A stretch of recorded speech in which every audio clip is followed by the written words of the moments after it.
Sam's and the others here, or what motivated you?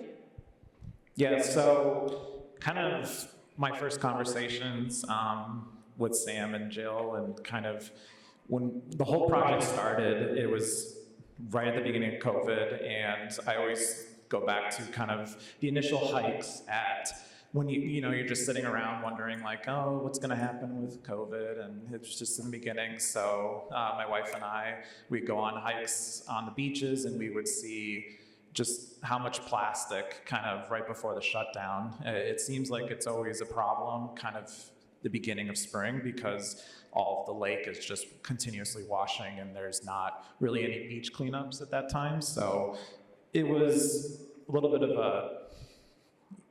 a shock, and I got inspired by a film called The Story of Plastics, and it was about 4 or 5 years ago they premiered, and they kind of focused more on ocean and what's happening across the world, and I was interested in the backyard, kind of what's happening in our Great Lakes, and no one's really kind of done a film about that, so I thought, oh, this would be a perfect opportunity to start working and stuff on it. So, oh, we got it on mic? Cool. Yeah, we got it. Cool, okay. It was interesting. Anybody can take this question. I was shocked to see that every fish in Lake Erie has microplastics in it. And it was in the film, and I was wondering, could you say, what are we supposed to be eating? Farm-raised fish, or are we, is someone talking, is farm-raised fish, do they have microplastics in farm-raised fish? Yeah. I mean, you're not going to find, as I said in the movie, like it's everywhere. It's pervasive. And farm-raised fish are still raised within water, right? They're fish, so they're still raised within an ecosystem. It's just contained. So you can, as you go on travels and stuff, you'll see these like round, perimeters that are put in various lakes, bodies of water, and that's where they're farm raising fish. So they're still in the ecosystem. Chelsea Rockman was the one who was talking about the fish in that particular section, but. Yeah, I mean, it's just everywhere, right? And so you really, when you're thinking about how do I approach it, we're frequently, I think, thinking less about where we're at now and what does this mean for the future. And so that's kind of how I cast it. So how much can a body take of these, microplastics? We're ingesting them every day. Oh yeah, since the movie came out, right, it's been found in our blood, in our lungs, in our brains, in our livers, our kidneys. It's been shown in mice to go across the placental boundary. In women, it's been found on both the fetal and the maternal side of the placental boundary. So there's no doubt that we're ingesting it, and also that we're passing it on. How much can people take? I mean, honestly, right now, the human health implications of plastic pollution is really the forefront, and trying to understand those kind of ecotoxicological questions that you're asking. That's kind of where we're at. We don't really have answers for that, which is why you don't have like any kind of restrictions on how much plastic could be in tap water or something like that. California is actually kind of leading the charge on the tap water side. Okay, you brought up California. There's some legislators here. Right now, I understand that California is suing Exxon. They are. Who would like to talk about that? They're suing them because they've been lying about the recyclability of their products, right? So the film, I'm talking to students, and I'm holding like this little plastic bottle, and what I'm talking to the students about at that point in time is how this is like one product, but it's made out of like at minimum, 3 different types of plastic, and probably more like 15 different types of plastics. So you can't recycle that, because it's not one thing. Like aluminum cans are infinitely recyclable because it's aluminum. Glass bottles are infinitely recyclable because it's glass. So part of that is the material itself, but part of it is also the fact that it's one thing. Plastics are thousands of different things. It's not one thing. And then the very nature, talking as a chemist, the very nature of the chemistry of the molecules also affects the fact that you can't infinitely recycle them. Thank you. Jill. Yeah. Why don't you tell us a little bit about you're the Climate Action and Sustainability Coordinator for Lakewood, and that's certainly forward and progressive. I live in Cleveland Heights. I don't think we have. You do. You've had one longer than Lakewood. Really? Yeah. So in this film, I worked for Sea Grant. I was their emerging contaminant specialist, but I've recently transitioned now over to City of Lakewood. But there are several cities in Cuyahoga County: Cleveland Heights, Shaker Heights, Lakewood, City of Cleveland, Oberlin. They all have sustainability coordinators in some form, but we're tasked with doing all things. So this is electric vehicles, waste management, but I come with the plastics background, which I think is very helpful because municipalities are still very much trying to manage plastics as with recycling. And as Sam just mentioned, plastics are maybe recycled once or twice, and then they are made into a product that has to go to landfill at the end of its life cycle. So I'm trying to come in with this new perspective of we need to phase these plastics out. And so we're calling these non-essential, I think is the new buzzword we're using. So these are plastics, and a lot of what you're doing at your store is phasing out these bottles, these cups, these straws.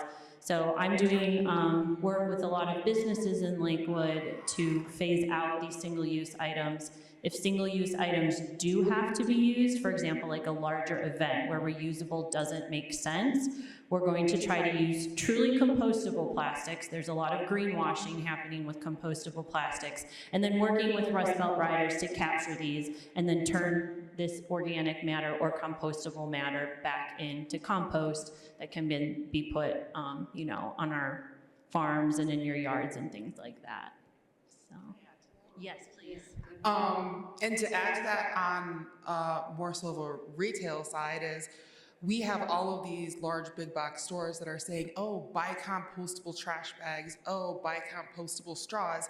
But if you're not putting them in a facility that truly composts them, it's gonna act like plastic in your landfill and go into the waterways. It's kind of a waste of money.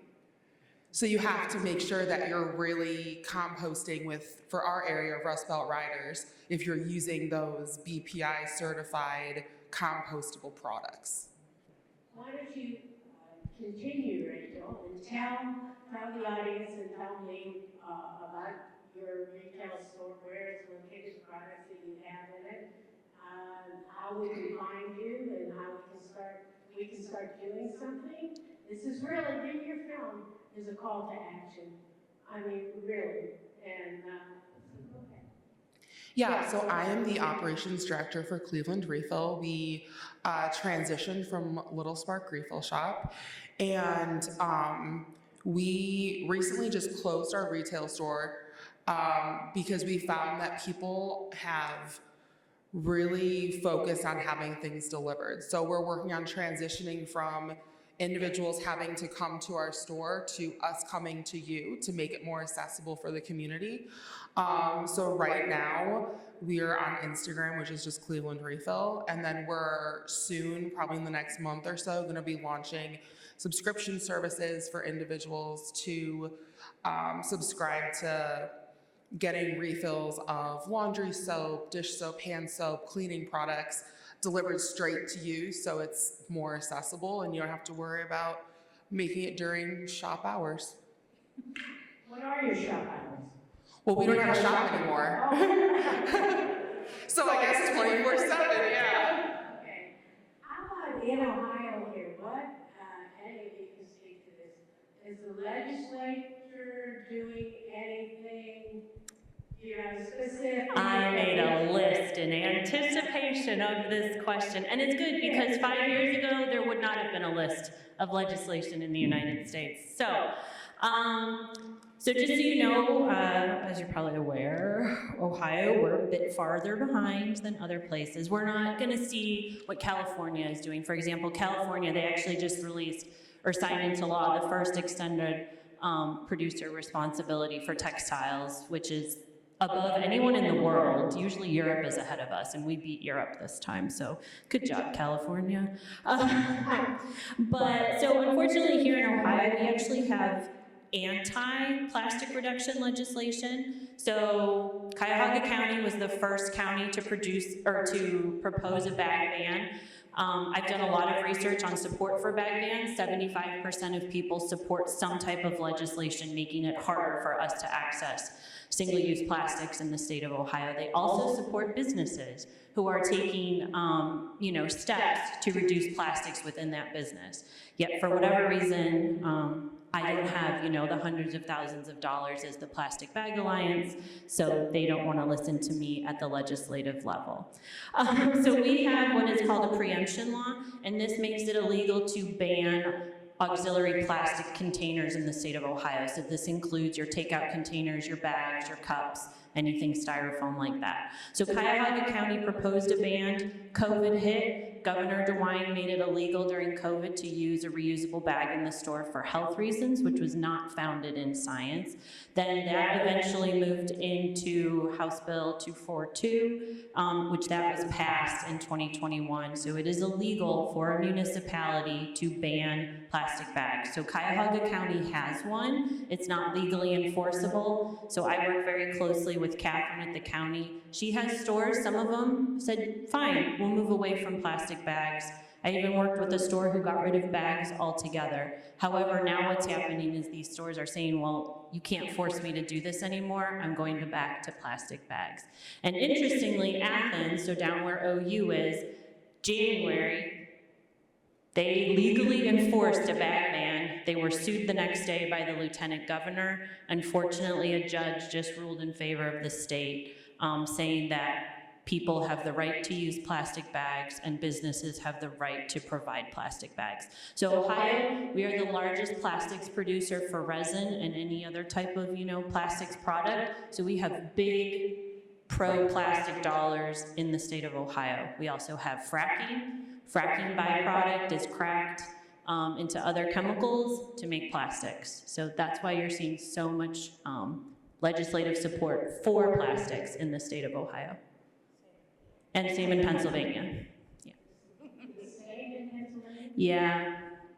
Yeah. There's not a... Have you seen any reduction in all or any compliant grocers or people for plastic bags in our area, or particularly in Cleveland, in this area? So a lot of, for example, Giant Eagle in Cuyahoga County only though, I live in Lake County and you can still get a plastic bag. They switched over to paper for a minute. Now they've switched over to this reusable plastic fiber bag, which disintegrates after a couple uses I've heard. So I'm actually trying to get a hold of the Giant Eagle in Lakewood to have a chat. Unfortunately, there's unanticipated consequences of legislation. California is going through the same thing right now. They've had a plastic ban for years, and they're finding out that these plastic bags that get through the loophole in the legislation are actually more plastic than that traditional flimsy plastic bag. So the best thing is just bring your own bags. Or if you forget your bag, put it in your cart and then just put it in your trunk. I mean, it's not a hard concept, and people, for whatever reason, they just keep taking these bags. Just say you don't need one.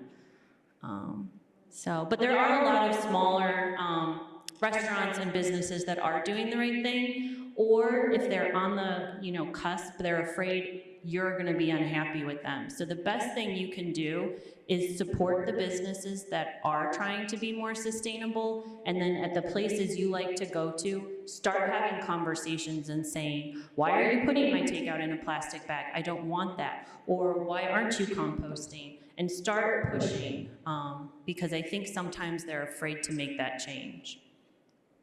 You know, I'm glad you brought that up about restaurants and facilities, because I just saw this personally, where some participating restaurants are attempting to reduce their waste by not wasting it and selling it at the end of the day. Are you aware of this?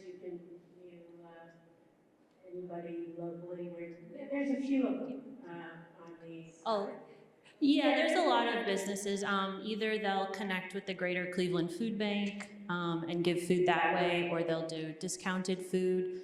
We have Cleveland Soup is another one that'll recapture food. And Rust Belt Riders is a wonderful resource because their goal is to keep things out of composting. We have a huge food waste issue in this country, and we have people who need access to food.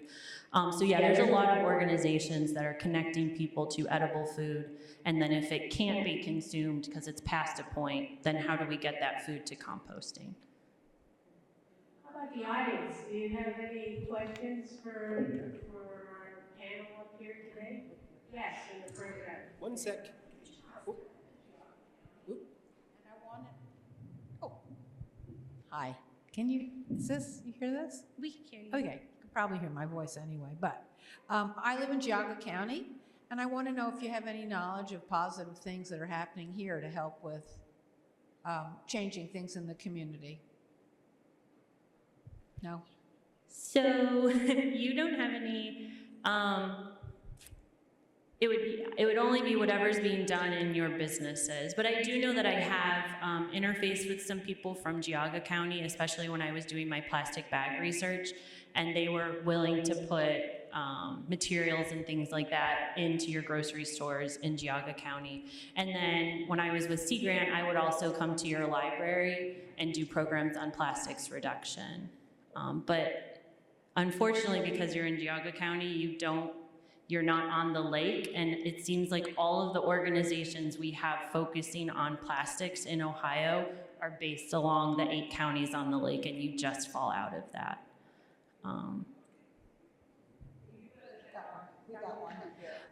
Yes, I know the Cuyahoga River starts in Geauga County, but many of us, when we get our grant funding, we are mandated to only work within so many miles of Lake Erie. So, but it doesn't mean you can't do anything. You're still using plastics, and like you said, you're the headwaters, so doing cleanups in your own events.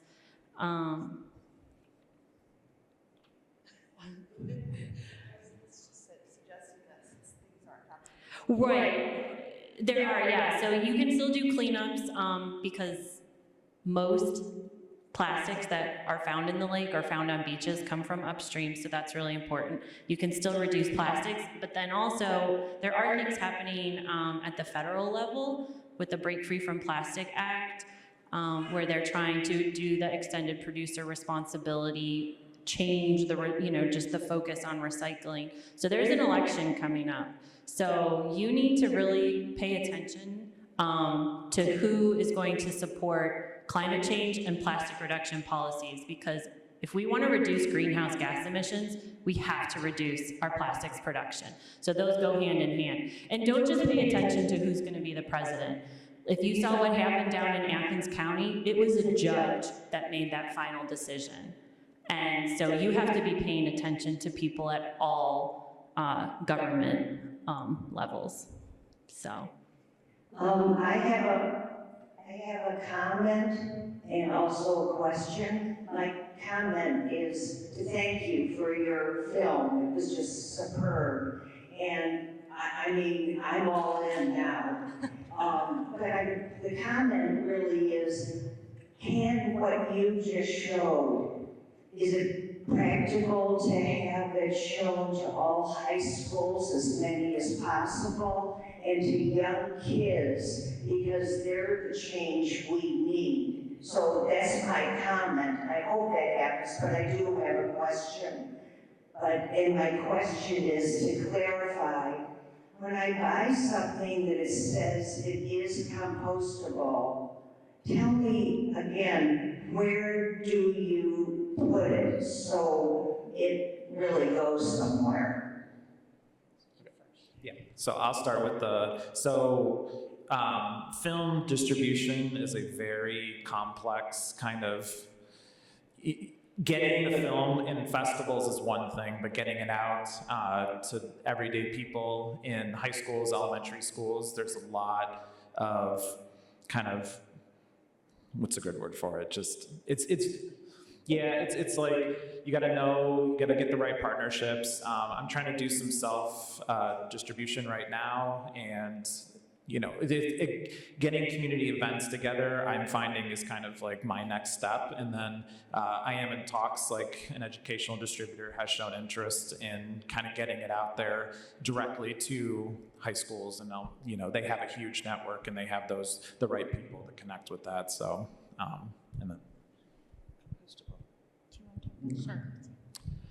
So as for compostable products, I'm going to talk specifically towards Rust Belt riders because I know what their process is. So they need items that are BPI certified, meaning that they can be composted in a commercial facility. If you see something that's home compostable, my rule of thumb is I just don't trust it. Normally because it takes so long for those home compost products to break down.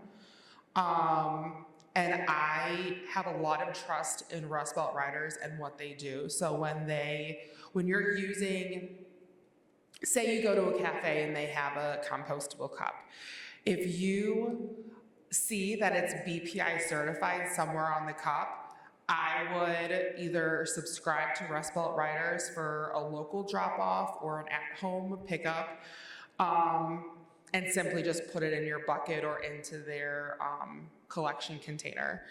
If you don't have compost at home, simply bring your own cup. I have talked to a lot of our customers who say we simply just bring our own container when we go to restaurants for takeouts. And I think it really starts at the consumer level of you're just not scared of what other people are going to think when you bring a bag with your own glass container for your takeout. And I think rules have loosened a lot since we're kind of shifting out of that strong COVID shutdown into it's now an everyday thing, where you're able to use your own cup and bring your own bag and do all these things that you have control over, and you're no longer worried about someone else providing you something that you really don't want. And to raise your hands, who all lives in Geauga County? Most of you? Okay, yeah. So if composting, I mean, you can do your backyard composting. I don't know what your local ordinances are, but I mean, Lakewood, the densest city in Ohio, allows backyard composting, so you probably do too. But reach out to Rust Belt Riders. They're always looking to expand their network, and we have 2 drop-off locations in Lakewood. They're $12 a month. It's a bin. You can put all of your organic waste, but then you can get into some of these diningware products that cannot be backyard composted. Or you could potentially sign up for their curbside residential pickup program. That is $55 a month, so pretty cost prohibitive. But Lakewood, we're looking at grants to try to make composting more accessible, because there is a lot of organic waste going to landfills where, as it does break down, it releases methane. And so we need to keep organic waste out of landfills and make it into a usable product. So I don't know if you have a green team or a Keep Chagrin Falls Beautiful chapter or something like that, or if you're just residences. Now that I work in city government, just go to city council and the mayor and talk about composting, and just keep talking about it until somebody does something about it. And I do believe there is a local drop-off in Chagrin Falls at Lowe's Greenhouse. I don't know. It'll be on the Rust Belt Riders website. There is one at Lowe's. I'm glad it's still here. Do we have any more questions out here? Yes. I live about 3.5 miles east of here, so Chris will figure this out real quick. It's a community with about 157 units, and many don't recycle. They just put their garbage out. And when you talk to them, they're convinced that it doesn't really get recycled. I try to tell them, if you're not even trying, it won't get recycled. So my question is, does putting stuff in a recyclable unit, when the garbage picks it, does it really get recycled? Yes, it does. But also, so curbside pickup is different than a business pickup. And apartment complexes are under business for recycling. So if you're an apartment complex or a business, you actually have to contract out to Waste Management, Rumpke, Republic, or Kimball. I think those are your 4 options. But if you're getting curbside recycling, I know everybody says it goes in the same truck. The trucks are split. So landfill goes in one, recycling goes in other. So then your trash stuff, that goes directly to a landfill. Any recycling will go to what's called a materials recovery facility or a MRF. And thankfully, recycling infrastructure has come a long way. There's been a ton of money pushed into recycling. So as Sam was mentioning, glass and aluminum, infinitely recyclable. Paper can be recycled up to about 7 times. It really just depends. And then plastics, like I've said, is 1 or 2. But there are newer plastics that they're taking for recycling, which is nice. But it is being recycled. But again, we need to continue to remember that plastics recycling is not going to solve the problem. So can you find alternatives to what you buy in plastics and try to do that? That's your best effort. So with recycling, you want to be very conscious about what you put into your recycling bin. You do not want to do what we in the field call wish cycling, which is, oh, I wish this could be recycled, so I'll put it in the bin. If you don't know that it can be recycled, like, look at your local rules on what is allowed in your recycling bin and only put what can actually be recycled in your recycling bin. And I know it kills you. I know it does. All those clamshells that were shown in the movie that hold like fruits and vegetables, you can't recycle those. Generally speaking, I am assuming, okay, because of the MRF, so the Material Recovery Facility, or MRF for short, it's a mechanized process. So all of your recycling gets put on conveyor belts, and then you have magnets and puffs of air and different mechanized means by which those things are recycled or separated, And the clamshells and a lot of soft plastics are not accepted into your zero sort bins because it gets caught in the machines and can take an entire MRF down for days. So you only want to put in the bin what you know can be recycled. And if you do that, then yes, what goes into the bin will be recycled. But the problem is that we have a lot of people putting stuff into recycling bins that can't be recycled. And in the city of Erie, our trucks aren't separated, but they come by a house 3 times in a night when they're picking up materials. And so the first time they come by, they're picking up recycling. They look in your recycling bin, and if anything in your bin is trash, then they don't take it. And when the truck comes back the second time and is picking up trash, that's when it gets put into the truck. Because if it's got trash in it, it is trash. Period. Even if the bin is blue, it doesn't matter. So you want to be very, very thoughtful about what you're putting into that bin. And, it's plastic is the issue, right? So generally speaking, so that's another reason why you want to kind of find ways to avoid the plastics where you can. But whatever plastic you're putting into that bin, which usually at this point are hard bottles that have a screw top, and generally you have to take off the top. Is that the same? Not with you? No, So, yeah, recycling is a nightmare. So I don't know what the rules are for Geauga County. If you have questions, you need to reach out to your Geauga County Solid Waste District or directly out to whoever your hauler is. But for Cuyahoga County, which tend to have the strictest rules of anyone, for plastics, it's jugs. So your laundry detergent jugs, any type of bottle, rinsed, dry if you can, lid on, in the bin. New in Lakewood, we can now do dairy tubs and plastic cups from like Starbucks or McDonald's. However, you may not have that in Geauga County because you have a different materials recovery facility. So reach out to your solid waste district or your hauler and ask. But if they tell you clamshells, that is a lie. No one takes clamshells because they crumble when they get under the equipment. Allison? Yes. We need to wrap up. Oh, all right. Well, this is so interesting. Oh, thank you. Okay. I want to thank each and every one of you. That's Chris, Sam, Jill, and Rachel. And let's have another round of applause for them. This has certainly been very, very informative. Let's all go out and do some of this.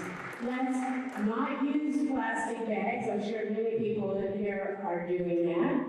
And let's be cognizant. Like, for example, this morning I read on the news that the plastic, this isn't microplastics, but the plastic utensils that we're using are very dangerous. So I guess I should go home, they're bleaching, and throw out all my black plastic. Yes.